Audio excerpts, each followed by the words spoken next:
I played Doorman at my very first Smash tournament ever, and just seeing the distance I've covered and how much I've grown since that tournament, that alone kind of makes it worth it to be able to see how much better I am so that I can put up a fight against him now. For sure. Right now we got Tibs versus Socks, Pokemon Trainer versus Pac-Man. Tibs always has something interesting up his sleeve. Yeah, I feel like Tibs in play is one of the more aggressive Pac-Men. He definitely is not as reserved as like Batracuda or Hip Hop Frogs. But in his respect, that sometimes will work out better for him, but it can in certain matchups actually harm him, I think, when he's not willing to kind of reserve the play back. That can come to get him, but I feel like against Pokemon Trainer here, I'm not really sure what Pac-Man would do, because they can kind of go into 3 different modes. Like, you can be Squirtle, Ivysaur, or Charizard. Yeah. I kind of feel like Pac-Man would struggle a little bit in being aggro versus Ivysaur, but if you can keep it in disadvantage, it is a good thing. He's just got to look out for the landings. Yeah, Ivysaur is a character that has just as strong as an advantage as they have a disadvantage. So if you can get Ivysaur into disadvantage, it's pretty bad for them. But at the same time, if you get grabbed or eating up air, like, you're eating 50%. Yeah, you know? Or they're gonna try to Vine Whip you up to like that. Exactly, and you're gonna die really early. Yeah. Honestly, that Vine Whip is such a strong move. It's so just easy to get kind of confirms off of that. But, ooh, gonna tech the Hydrant, still being able to get back to the stage and not kind of falling into any of these ledge traps from Tibs. Tibs still putting on a lot of pressure at the ledge repeatedly, just as you have to close out the stock. Well, but now we have an even game. Yeah, I imagine he probably was trying to go to the ledge there with the Flare Blitz, but just kind of undershot it a bit. But that's fine, you know, honestly, as long as he can keep it in the game. I think Charizard... Pac-Man can struggle to kill. And Charizard is a super big body, so if you're, you know, playing right and you're not getting hit by, like, any, like, whack stuff, like a smash attack straight up, you probably will live to at least, like, 160. Tibbs has been playing a little bit campier in this game, though, using his projectiles to his advantage. And then whenever he gets an opening, he's been doing some good up air chains and stuff to get damage in. Ooh, going all the way off but with the Flare Blitz armor. Gonna save him. These players both had separate ideas in their head, and they worked together perfectly. Oh, but just kind of weaving up and down with the side B there. Yeah. To be able to get through what Charizard was setting up and get back into the neutral state against Ivysaur. That was kind of wacky knockback, because Pac-Man first hit him towards the stage, and before I knew it, he was on the top of the screen dying off the top.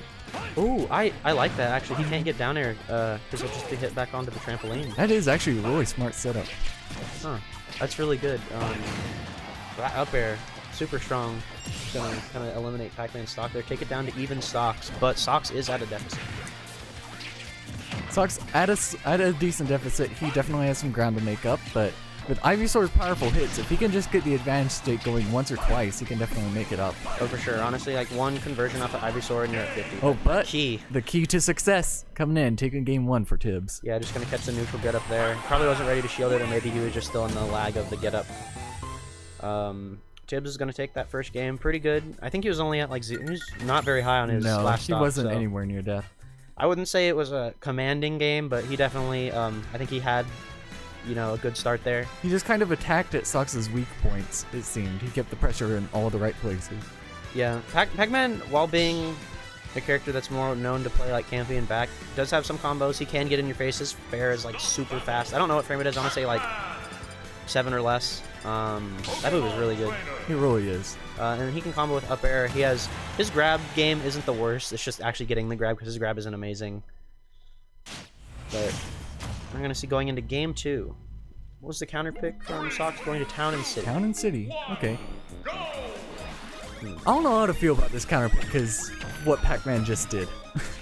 Yeah, So when I pick Town, I personally try to think of like the blast zones. I try to think like, okay, was I dying off the top or was I dying off the side? And if I'm getting killed off the side, like if I'm dying to rob side B, you know, I'm not going to Town because it has super small sides, but really big top blast zones. So if you're dying off the top, I think it's probably a better choice to go Town. But maybe, you know, he was just comfortable with the stage, that's also, you know, very good for people to always play on a stage you're comfortable with, because if you're just going somewhere that you don't know like what the deal is, then that's definitely not a good choice. Even if you know that the stage is good for you, but you just aren't comfortable with it. Yep, I'm the same way, because I am that way because I still have Smash 4 PTSD, so that I'll like frame 1 ban Town and City in this game against characters like Bayonetta or CSS. Yeah. And it's like, wait a second, this is actually a good stage to go to against them now. Yeah. I don't feel comfortable with it. Yeah. Now, I think the neutral in this game has been a lot more even. I think they're kind of been weaving around each other. Since have been a lot Trading more close. And I feel like Socks has kind of worked out a better plan to work around Tibs projectiles and Hydrant. He kind of knows what to expect now.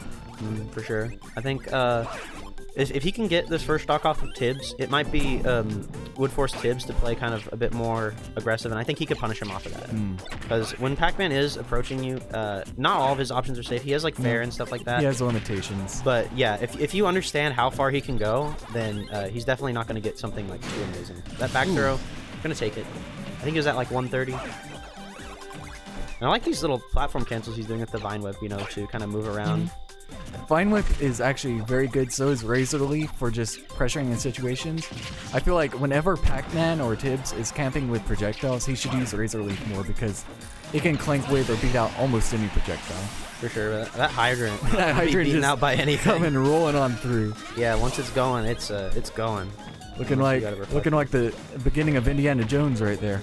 Yeah, Pac-Man running in, not getting a combo there, fortunately, due to the switch from Socks. But this game has been way more even than the first one. I think they've just kept it quite even. Socks are just trying to kind of get around the wall of projectiles. I feel like Socks is just being more patient in this game, and it's really been paying off so far. For sure. Against Pac-Man, patience is very key, because if you can get him to throw out something, a lot of his moves, if he's extending on you, he might overextend, and that will give him a good bit of lag that you can punish him. A good trick about fighting this character is most of the time, he'll punish you for trying to hit Hydrant when you really don't need to do that. You can kind of just go around it. Yeah, you can kind of evade it. Yeah, you can kind of just ignore it. Some characters can just beat it in one move, which if you want to, that's also a pretty good option. But most of the time, like trying to get around the Hydrant there, he's being punished. Ooh, like that right there. He's setting up a wall and trapped in the corner. You know, this is my space, and you can't be in it. And Tibs is Pac-Man doing what he wants right now. For sure. Being able to kind of get this last stock up to 60 real quick. Like, Socks is playing Tibs' game right now. For sure, yeah. When Pac-Man's in the lead, that's one of the hardest characters to come back against, because if he's just playing how he wants, then you're at quite the disadvantage there. But Tibs is nearing the percents where he could get up throw Vine Whip. I was looking for a forward smash, but up throw Vine Whip works too. Or I think actually it's down throw. I'm not sure. I've never played that before. No, me neither. But honestly, this isn't impossible, but I feel like he's still in kind of the same situation where he was game 3, where it's just he doesn't want to lose his stock. If you're aware of when Pac-Man has that Hydrant down and what the water is, a lot of Pac-Mans will throw stuff into the water because that will speed up the projectile and make it hit you a bit harder. But if he's just kind of trying to maneuver around all Pac-Man's stuff, I think that'll help him a lot. Socks looking for this comeback right now, though. He has put on a lot of percentage. This game is just about even. Either player could die right now. Ooh, and there it goes, down smash. I think that's the first time I've ever seen Ivysaur down smash and actually knew what it was. Yeah, I guess he probably noticed Tibs wasn't really a fan of jumping there. He hadn't jumped because obviously you don't want to jump against Ivysaur. You're gonna get up air to Vine Whipped. But the down smash, that'll cover a neutral get up roll or get up attack because it's so big. That was a good option select from him there.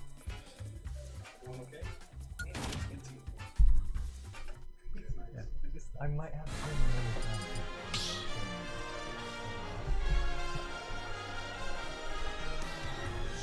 Alright, so Tibs and Socks definitely staying with the characters they were going. Do you see what stage they chose? I did not. Okay. Because I feel like that will play a significant role in this next match. Yeah. Nope, back to PS2. Stadium. Yeah, we do not run DSR here, so maybe he just forgot to ban it. But that space definitely going to be very essential for Pac-Man. Will help him out a lot. I was about to say, I feel like this is just a good overall pick. I don't think it puts Pokemon Trainer at any sort of disadvantage, but I have a feeling it was just a comfort pick for Tibs. I feel like Pac-Man is a projectile character that can get around Razor Leaf pretty effectively, where some others may struggle. Because of Hydrant, Razor Leaf won't instantly break it, so when you're on that, it kind of alleviates the pressure there. Wall. And gives you like a high ground in the sense that you're standing on top of it. And the water also just is kind of annoying to get around. It can prove definitely tricky. Makes it more difficult for a solo character like Ivy to approach overall. Yeah, for sure. And Ivy just kind of throwing out these strong hits here at ledge. I'm not going to have anything connect. I was looking for that Vine. I think, yeah, these games have just been getting closer and closer, honestly. You could see the momentum kind of being swung in Sox' favor a bit, maybe. I've seen that Sox has gone from playing all of his Pokemon to basically going solo Ivysaur, and also he's playing a little more aggro again this round. That first stock ending with a brutal forward smash. Yeah, gonna get punished for a bit of that aggression there, just being in Pac-Man's face. That Bell going to punish him pretty hard with the F smash. But Charizard with an F smash of his own, opening up. Not gonna kill Pac-Man though. He's not at a very high % ret. He could die to a solid hit from, honestly, any of the characters right now. A good smash attack, especially from Ivysaur. Tibs trying to prolong his life as long as possible though, because any damage he can get right now will definitely benefit him later on. But back throw, not quite killing. I actually expect him to go for a kill off the top with that throw. Honestly, right now I think what's very important is he needs to seal off the stock real quick, because Pac-Man's just gonna try to deal some % to him. He really needs to put a bow on it. Yeah, if he loses the stock, he'll be at quite the deficit, because he'll be at that point where it's like, I need to get this stock now. He might be throwing out. Ooh, I was wondering if that melon was gonna do anything there. He might think that he needs to throw out something. He might get a bit too antsy and choose an option that's not too good. But when you're behind, playing kind of the same way that you have been if it's been working out is very crucial. Or just not getting too overzealous, because if you just throw out a smash attack, and that set up the trampoline. That set up the smash attack worked. That setup, yeah, that was from Smash 4. I remember he had that as well on Battlefield, where if he puts the trampoline down at you forget a distance and stands on the platform, he can just up smash you. And as soon as Sox came back on the stage, Tibs immediately applied great amounts of pressure to him, but Sox are responding with 3 up airs in a row, and very intense. Still gonna make it back though, has an extra jump for Charizard. Can Sox get some sort of edge guard right now, because that would be a big play.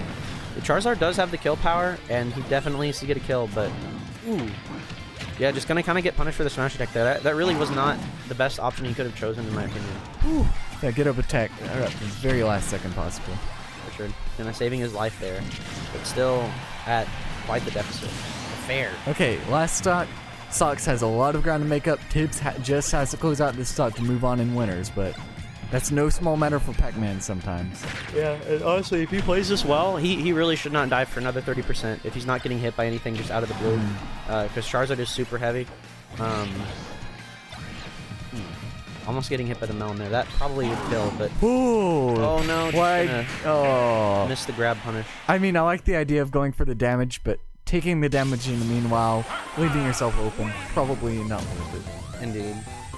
This is gonna go to Tibs 2-1, but not a bad showing from Sox by any means. Not at all. I think he kind of had an idea of how to play, but just a bit of Tibbs's execution was, I'd say, a bit better.